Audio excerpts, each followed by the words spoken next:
Hi, I'm Kevin O'Connor, and welcome back to Ask This Old House, where we'll go anywhere to answer your home improvement questions. Today, I'm going to work with an electrician who's going to show us how to keep your electrical panel and your whole house safe. And I'm heading to Utah to show a homeowner how to use the sun to make hot water. And look what was carrying his old deck, this rotted old post. So we're going to replace them with some new posts that are going to last a long time.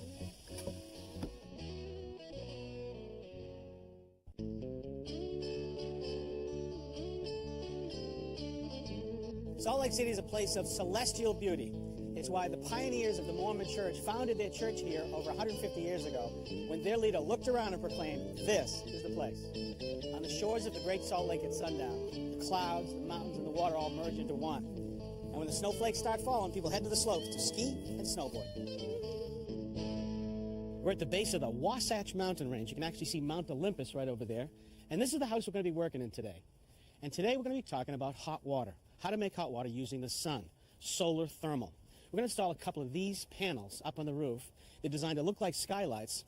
And with these two panels, we're going to get about 65 to 70% of the domestic hot water for this house. Now, our contractors are already inside underway. Let me show you how homeowners make hot water now. Chuck Travers is our homeowner. Now, Chuck, you live here, just you and your wife now, but you have two water heaters. What, one for each of you? Well, today, but with the kids in the house, and it's a 5-bedroom house, we used a lot of water in the past. All right, so that uses a fair amount of gas. So there's two gas-fired water heaters. We're going to have to remove these. I'm going to replace them with one tank that's got a gas backup, but it's connected to solar panels up on the roof. Now, helping us with the installation is Bob Dudley and his crew. So, Bob, what are you going to do to get started here? Well, what we've already done is we've already run our supply and return lines from the attic space down in here to the mechanical room. Oh, so it looks like they're stainless steel. That's great, and they're already insulated. And so it's one piece, no fittings inside that chase. That's correct, no fittings. All right, so what else you got to do? Well, next thing for us is to remove the two existing tanks and get started that way. Let's do it. Okay. With the gas shut off, now we want to drain the water heaters. With the water heaters drained, we can now cut the pipes and remove them. Now, water heaters can be heavy and often difficult to get out of the basement. You have to give it a big bear hug. Well, Bob's got a good tip. Put a couple of temporary pieces of black pipe onto the top of it, and that'll give you a handle to get it out of here. Me a handle? Give us a handle. Let's go. Tip it to me. A little bit. There we go. These handles are great. Yeah, they're a back saver. I'm going to actually export this back east. So the guy's getting ready to put those solar panels up on the roof right now. Now, Richard, this is one of the two solar collectors that we'll be putting up on the roof. All right, so Chuck, you can see right here that there's a connection right here that's going to have antifreeze going through it. It's called propylene glycol, just a fancy name for antifreeze. Well, that's good, because it's going to freeze here in the wintertime. That's right. It's going to help in the freeze in the winter, but also in the summer, this liquid gets so hot that if it was just plain water, it could turn to steam. Now, if you look at this, this is a cutaway of an inside of a solar collector. There's a header right here. That's a pipe, a copper pipe. That's where the antifreeze is going to pass through. You can see right here there's a copper sheet with a special coating on the top. Below it is insulation. When the sun hits that collector sheet, it's going to heat up that liquid. If I turn it this way, you can see there are small tubes right here. They're going to pass through the collector. Now, the way the antifreeze passes inside the collector is this. It comes in, it comes up through those small tubes, it comes up to a header right here, and now it passes down through the other half, and it goes into the second collector up on the roof. Oh, great. All right, we ready to go? Okay, we're ready to go. But first, with this style of collector, we have to remove some of the roof shingles. So now I think it's up to the roof. All right, good. We start by peeling back the shingles. So I see tar paper under there. You're going to leave that in there? We are, Richard. We have to go right down to the tar paper. That's where we'll mount the collector. And luckily, the tar paper looks good. Good.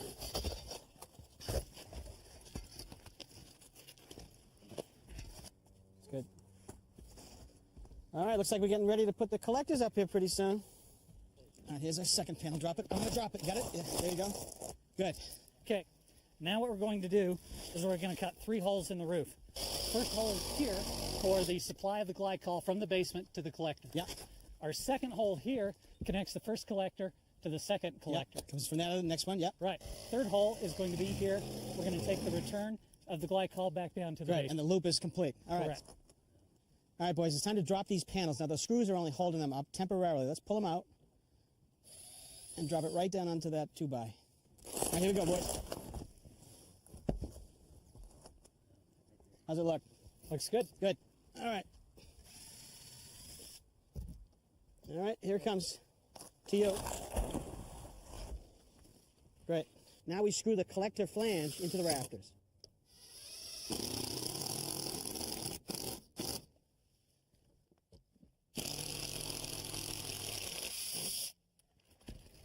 Any solar system needs to know when the sun is actually out. So for that, we have a temperature sensor that'll mount right here.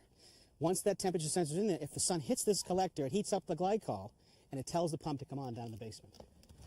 A little bit of this grease will actually increase transfer to make the sensor work better for us. Now we're ready for our first connection, the supply up from the basement. This is actually a stainless steel corrugated pipe with insulation on the outside, and it's a solderless connection. You don't need to solder it at all. You can see there's a compression nut right there, and we just tighten it up, and it makes for a perfect high-pressure connection. To make the connections panel to panel, they make a short piece of the corrugated pipe with union connections. And those connections are just the same as the supply pipe. All right, so the return line's connected, right?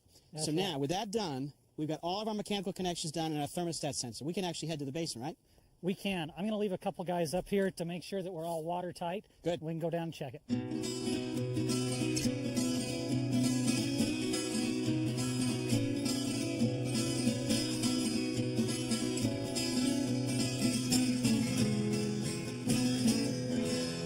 So while we've been up on the roof, my guys have been busy here in the mechanical room. Boy, they sure have. Look, it looks great. They have been busy. What a change. All right, well, let me take you through your solar system. You remember these flexible lines that connect up to the panels up on the roof? That's going to go up to the collectors and then back. The hardest part of many of these jobs is to find a way to fish these through the building. So Bob's crew found a place right here next to this flue pipe up through the building. So that's great. Now, they worked their way right down to this. This is called a pumping station. You can see a circulator pump right here. You can see a control right here, a couple of temperature gauges. Out of the bottom, there's two more flexible lines, and that comes out of that pumping station and works its way right over to here to this water heater. So the glycol, or the antifreeze, will actually come into this coil. Now, inside this tank is a big coil that's filled with that glycol, and it's going to heat up the water. The tank itself is filled with water ready to go for the faucets. So imagine a sunny day. Collectors feel that temperature, bring the pump on. It might go up and get so much temperature might come back, and this water tank might get to be 170, 180, 200, too much to come out of the faucets. So what I like seeing is this. This is a safety device called a tempering valve. The hot water from the tank will mix with cold water right here to give a mixed temperature out to the faucet that is consistent. I like seeing that temperature gauge too. Now I got to tell you, the sun doesn't always shine at night or on cloudy days, and so for that, there's a gas backup right here. They've already run their gas piping to connect that. There's still a little bit of venting work to do for both the furnace and the water heater, but after that, you're going to have a solar system with a gas backup and plenty of hot water. That sounds great. You guys have done a terrific job. I'm really impressed with the sophistication of this I'd take system. none of the credit. Bob and the guys from Harris Dudley did a great job. Thank you. Thank you, Bob. We'll see Thank you. you, It was a lot of fun. Richard. I'm out of here. I'm going to catch a plane. All right. See you. See you. See you guys. So it actually seemed like a pretty big system with a lot of work up on the roof. You had to pull off the shingles, cut into the roof, and then eventually re-shingle back to those panels. Those collectors are designed to look like skylights, and so for that there was a fair amount of installation.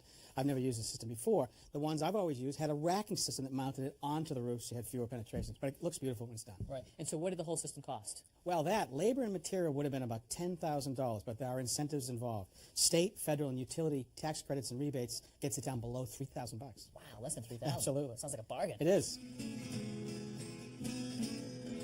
We all depend on our electricity, but it can be dangerous. Circuits can overload, they can trip, and they can arc, which can cause a spark and can cause a fire. But there are ways to protect ourselves, and Master Electrician Scott Karen is here to tell us about some of those. Hi, Scott. Hi, Kevin. How are you? I'm well, thank you. You brought us a working service panel. This is great. You've actually lit it up for us right here. And inside, I guess, is the first line of defense, circuit breakers, which we're all familiar in seeing. That's But correct. What exactly are these protecting against? Circuit breakers protect you from an overload or a short circuit. Those are the two things. So an overload is I plug too many devices into an outlet. I've got the hairdryer, the space heater, and the Yes. toaster going. It pulls too much energy across that That's wire. correct. That heats up, and maybe you get a fire.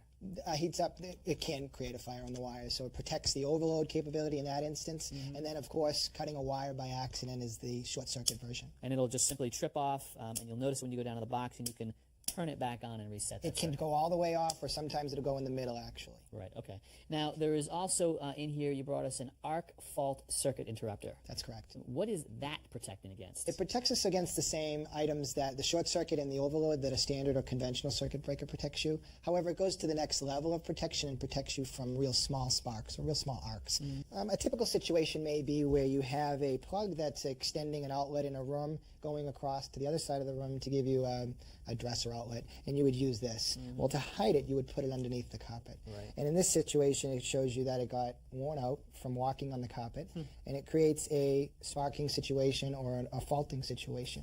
And so this is where it literally jumps from one wire to the other, or there's a small connection creating that arc, which is really a spark. That's correct. And then another instance of a possible sparking or arcing is where you might have a plug that's slammed against the wall, and it creates an effect which might create an arc. I'm guilty of that for sure. Yes. So this circuit breaker senses the spark, whereas this one does not?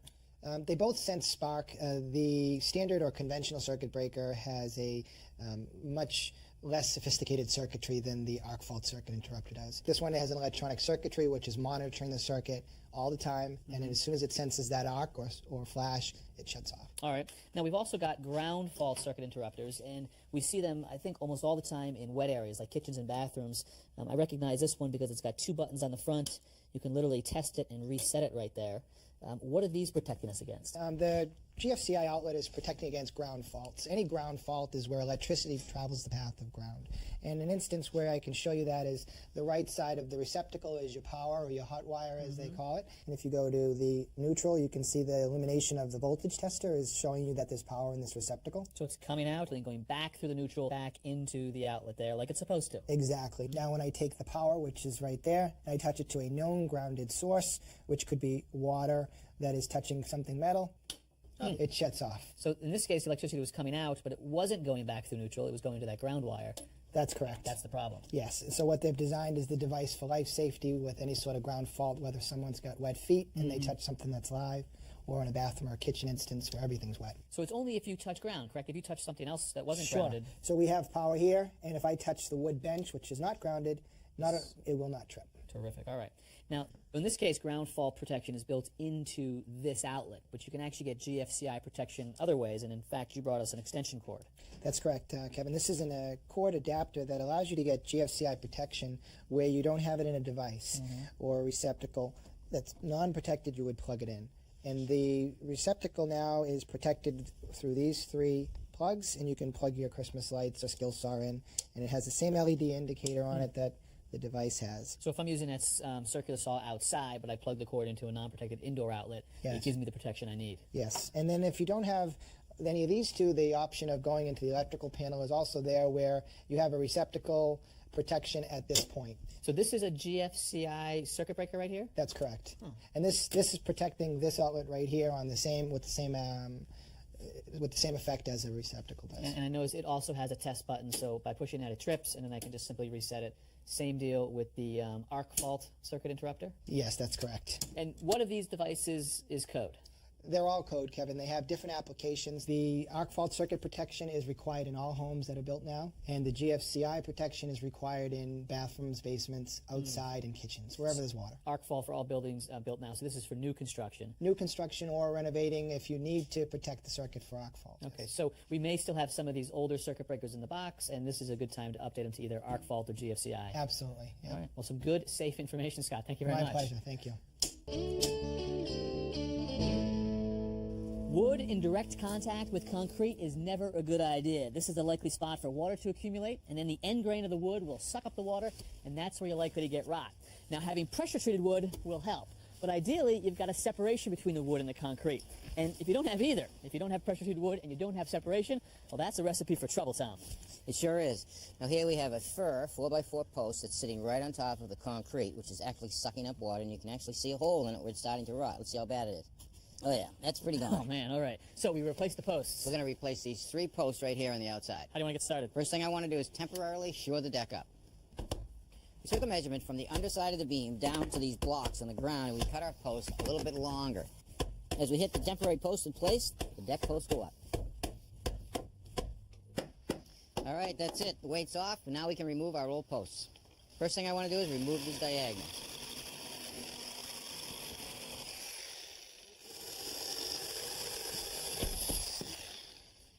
Now we got to pull the nails in these brackets right here so we can free up the post. All the nails out? Yep. All right, let's see what the post looks like on the bottom. Oh, my. Oh, yeah, I would say that's definitely rotted. Yeah, look at that. All right, let's get the other ones out. All right, now we got to remove these small hangers right here that are supporting this 2x4 that our ladder's attached to.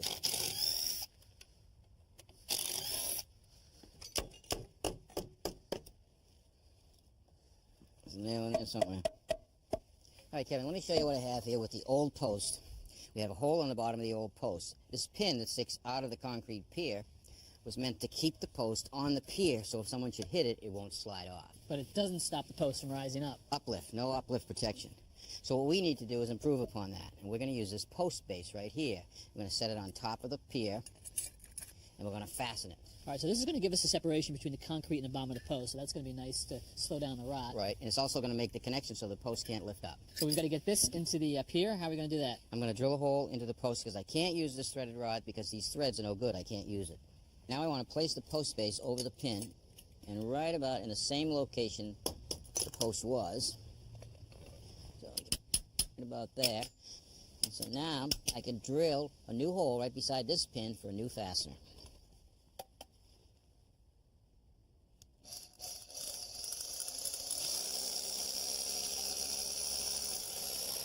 Using a masonry bit and a hammer drill, I'm going to drill down about 2.5 to 3 inches.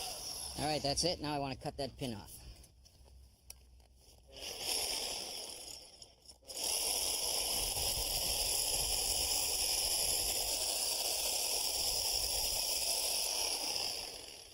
Here's how we're going to attach our post base to our concrete pier using this mechanical fastener right here. It actually goes into the hole, and at the bottom of the fastener there's actually a cone. At the top, there's a nut. When I tighten the nut, the cone pulls into the cylinder, expanding the sidewalls, locking it into position. All right, set the post base into position, and I'll take the fastener, drive it into the hole.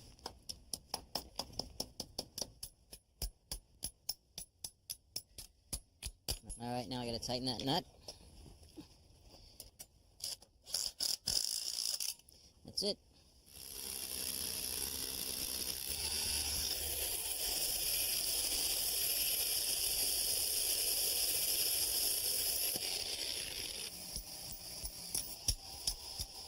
Now remember, the corner post here and the center post over there were rotted, and the deck was down about 1/4 of an inch. What we did is we pushed the deck up 1/4 of an inch to get the post out, and we actually pushed it right back into its original position. So now to get the post height, we want to measure off of our post base to the underside of our beam, and our new post will be 51 3/4 of an inch.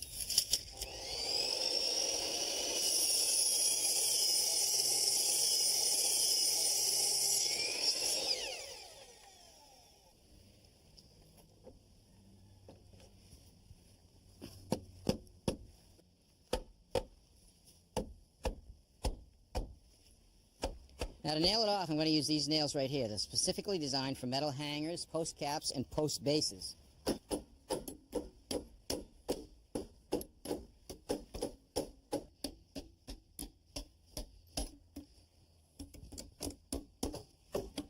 Now I'm going to reattach this 2x4 nailer to the post using a small timber hanger. Our 2 outside posts are in, and before we install our center post, we want to make sure that this beam is straight. To do that, we've measured down from the top of the beam 16 inches and placed the nail. Now we'll take a string line and we'll run it across the porch, connect it onto your nail, pull it tight. We've got a nail here that's also down 16 inches. And I'll measure down from the top of the beam to our string line, and we have 16 inches. So now we can cut this post.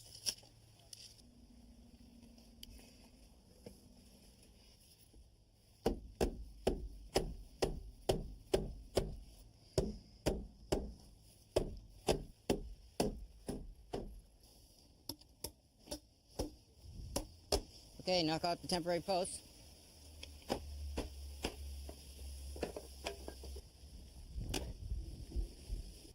Now the old diagonal braces that were nailed to the deck before were actually nailed to the beam here and to the post here, and they were placed on the flat. I like to take the diagonal braces and place them flat against the beam and flat against the post, which gives me more surface to screw to, and it's a stronger connection.